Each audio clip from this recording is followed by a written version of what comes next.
Soy Diana Calderón, bienvenidos al momento del debate en hora 20. Esta noche el análisis a los resultados de las elecciones presidenciales, los discursos, los aciertos y desaciertos, el análisis a lo que representa el resultado de anoche para la gobernabilidad y ese otro país que según el preconteo resultó derrotado en las urnas.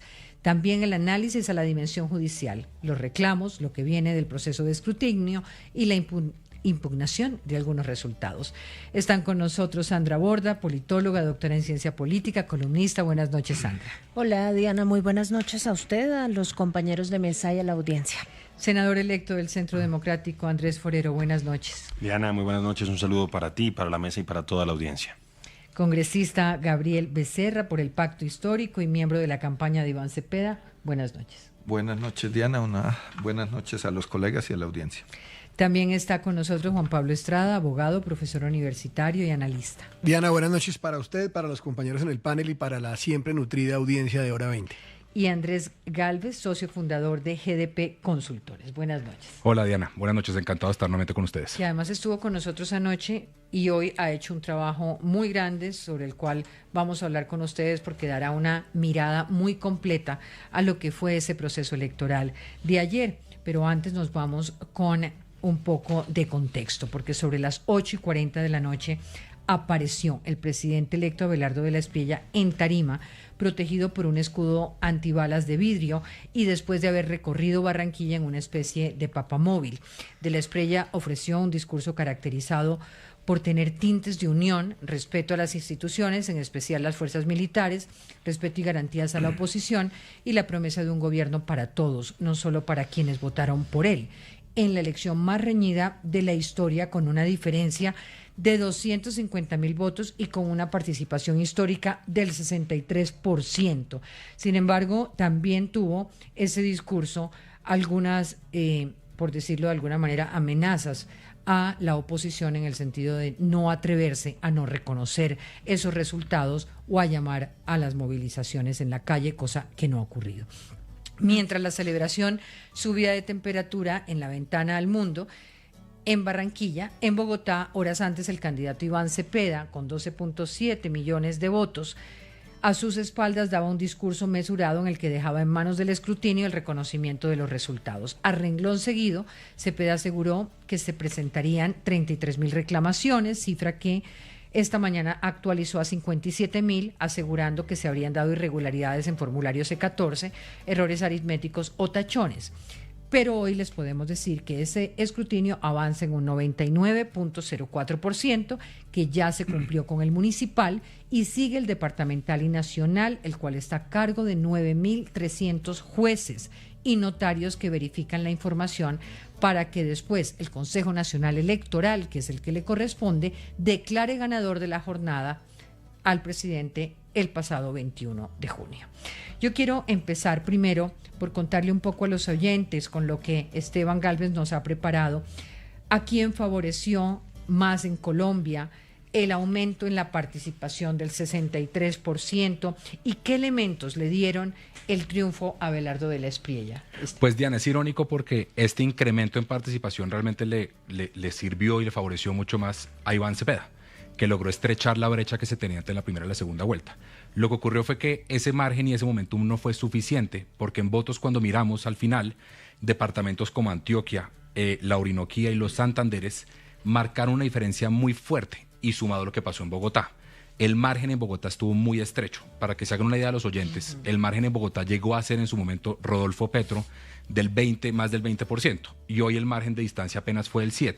Sí que le fue menos bien que en la primera vuelta. Bogotá, de pronto, la campaña de Abelardo esperaba un poco más, pero Bogotá no logró que Iván Cepeda fuera presidente, y por estos territorios previamente mencionados, pues se coronó naturalmente a Abelardo Espriella como presidente electo de los colombianos. Quiere decir que, digamos, esas zonas del país explican el resultado y el triunfo. Hablamos, por ejemplo, de Antioquia y cómo se movió a nivel puramente regional entre la primera y la segunda vuelta. Yo creo que hay que hacer un ejercicio cruzado más que irnos departamentos específicos, y es los municipios bastión. Un municipio bastión tiene dos características: que en la primera vuelta sacó uno de los dos candidatos más del 50% y que le sacó más de 15 puntos al segundo. Hablo que eran estos dos porque esa primera vuelta se pareció a la segunda vuelta porque el 85% de los votos fueron para ellos dos. En los municipios bastión es muy irónico. porque Abelardo, teniendo 610 municipios bastión con estas características y Cepeda 342, sacaron los mismos votos prácticamente 1.250.000. Entonces el crecimiento en los municipios bastión, creo que la estrategia de aquí, el doctor Becerra, que fue el estratega de Cepeda, nos puede contar, fue el levantamiento de esos votos. ¿Por qué llegamos, digamos, que a un escenario de tantos votos? No salieron a buscarse los votos de una campaña con otro. Salieron a que en sus mismas zonas más gente se fuera a votar, y por eso llegamos a los más de 26 millones de votantes. Sí, a esa participación. ¿Para dónde se fueron los votos de Paloma Valencia y Sergio Fajardo? ¿Dónde terminaron ayer? Los microdatos ya los estamos analizando y cruzando. Tenemos varios puntos que son importantes, y es, si uno mira el incremento en votos que logra tener Abelardo Asprilla en Bogotá, eso es apenas Paloma Valencia en Bogotá. O sea, hay un voto de Fajardo, 0 se le fue, digamos que estadísticamente muy pocos votos se le fueron a Abelardo. Pero de Paloma sí. De Paloma se le fueron, yo creo que estamos calculando entre un 79 y un 81%, y lo que sí terminó de pasar, en la última semana las tendencias que veíamos era un voto en blanco más alto, ese voto en blanco baja y se le van una gran parte a Cepeda, y los votos de Claudia López en su gran mayoría a Cepeda, impresionantemente también los de Santiago Botero. Entonces de ahí es donde recoge el candidato Cepeda a Cepeda. Y ahí es donde logra entonces subir, y por eso ese incremento que le puede servir, que uno en algún momento pensó que el voto antiestablecimiento que tenía Santiago Botero no se le iba a ir a Cepeda, pues aparentemente por mesas. Esto es un poco injusto porque las mesas pues igual varía la gente, sí, pero eso es lo que nos indican los datos al momento. ¿Qué pasó en los municipios con riesgo? ¿Hacia qué candidatos se inclinó la balanza en esos municipios sobre los cuales había alerta, votos y distancia en los candidatos? Nosotros nos basamos en las estadísticas de la MOE, porque hay que ser justos y hay que decir que los dos candidatos tuvieron incrementos de votos en los municipios de riesgo, pero hay una diferencia que no es menor. Los 806.000 votos que sacó Cepeda en los votos en los municipios de riesgo, se encontraron más de 200 y pico mesas en donde tuvimos escenarios de 100% de los votos para el candidato Cepeda. Y un tema que les digo la verdad, la pedagogía electoral en Colombia nunca se había hecho tan bien, ni un voto nulo. Y ahí es donde uno, sin perjuicio que Abelardo Asprilla también sacó votos en esas zonas donde, por ejemplo, había paramilitarismo, hay que ser justos con los datos de la MOE, sí se ve una tendencia que genera preocupaciones, y eso sí le pudo dar una ventaja importante al candidato, sumado naturalmente, y los analistas ya lo estamos viendo, a los votos que trae el viento a favor de ser gobierno. No solo le ha pasado al gobierno de Petro, le pasó también a Santos en su reelección, y son los votos de los contratistas y los votos, digamos, que presionados por temas económicos. Me pregunto, digamos, en una elección con un margen tan estrecho, el voto por regiones, el voto en las zonas de conflicto, la composición del gobierno, ¿qué se espera en términos de gobernabilidad? Pues la gobernabilidad va a estar compleja. Nosotros lo que hemos visto es, aquí ya no priman tanto los partidos políticos, sino un poco más las ideologías. Ayer lo hablábamos, hace 4 años en esta mesa nadie hubiera podido decir que el Partido Conservador iba a ser un partido de gobierno del presidente Petro, y lo fue, porque la política es dinámica. ¿Qué vemos en este caso? Vemos que depende de qué consensos logra armar Abelardo Asprilla. En el Senado, digamos que arranca con 45 de 103 senadores. Aquí el doctor Forero, no sé si está de acuerdo con esa cifra, pero son cifras que estamos viendo por ideología que se puedan conversar. Hay que ver en la práctica eso cómo se materializa, pero no la va a tener sencilla. Y no la va a tener sencilla, entre otras, porque la votación fue tan estrecha que la gobernabilidad va a ser compleja y va a tener que entrar con concesiones para que ese Congreso le mueva temas que en el próximo semestre van a ser determinantes: la reforma tributaria y el Plan Nacional de Desarrollo. Gracias Esteban. Si se quiere quedar, bienvenido. Pero Gracias. vamos a empezar con el panel. ¿Bajo qué clave analizan ustedes el discurso de Abelardo Asprilla anoche, teniendo en cuenta el resultado con esta diferencia del 0,96? ¿Qué significó para cada uno de ustedes ese discurso en el mapa político de Colombia? Sandra. Yo creo que hay varias cosas que son interesantes. La primera, y seguramente en eso ya han insistido muchos analistas, Diana, es el gran espaldarazo que le ha dado la sociedad civil y el electorado colombiano a las instituciones democráticas. A mí me parece que una votación de más del 63% es un anuncio positivo en un escenario en el que desde hacía tiempo veníamos viendo en las encuestas que la gente está súper escéptica frente a las instituciones electorales y en general a las instituciones del orden democrático. Entonces creo que eso es un respiro positivo para esas instituciones. La otra cosa es que la división que estamos viendo demuestra, y ojalá el nuevo gobierno entienda claramente esa lección, un fracaso grande de la forma de construir base electoral que utilizó Gustavo Petro como presidente. Creo que fue exitoso en la medida en que logró fidelizar y consolidar una base electoral, pero en la medida en que la base electoral se construyó sobre la base de la diferencia, sobre la base de la estigmatización del otro y sobre la base de la polarización, se quedó con la mitad más pequeña del pastel. Pero el pastel está partido a la mitad, un poquito más hacia la derecha, pero muy poquito, 250.000 votos.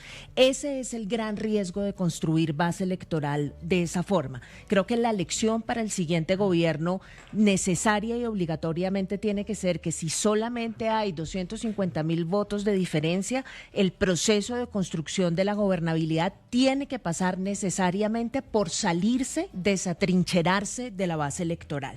Eso quiere decir que si la estrategia con la que viene el nuevo gobierno es una estrategia parecida a la que utilizó Petro durante todo este tiempo, el fin va a ser exactamente el mismo. Ojalá entiendan esa diferencia, me parece que es clave, y eso no quiere decir necesariamente, porque acá en Colombia a veces se entiende en el proceso de construcción de la gobernabilidad como repartir puestos o entregarle ministerios a los que no son iguales o los que son medio parecidos, en fin. Yo creo que el proceso de construcción de la gobernabilidad va mucho más allá de eso y tiene que ver con el ejercicio de realmente convencer al país a punta de construcción de política pública que se puede gobernar para un segmento de la población mayor que el que votó por el gobernante de turno. Y eso va a implicar que el gobierno actual, el gobierno nuevo, reconozca, por ejemplo, que llegar a ser una política de tierra arrasada, donde se retrotraigan todas las reformas sociales que se hicieron y los resultados, pocos, pero al final resultados que se obtuvieron durante este gobierno, es una política equivocada. Hacer tierra arrasada equivale a atrincherarse en la base electoral y yo no creo que esa sea una buena forma de empezar. Les iba a hacer, y es que debería ser Abelardo de la Espriella presidente electo para confirmar esa idea de gobierno para todos, de respeto por la diferencia, que no implique, digamos, como la repartición de ministerios, o en el caso de que sí. A ver, Diana, lo primero que yo destaco es, más allá de que yo hubiera preferido un tema menos ruidoso, pero fue el estilo de la campaña, es el estilo del candidato.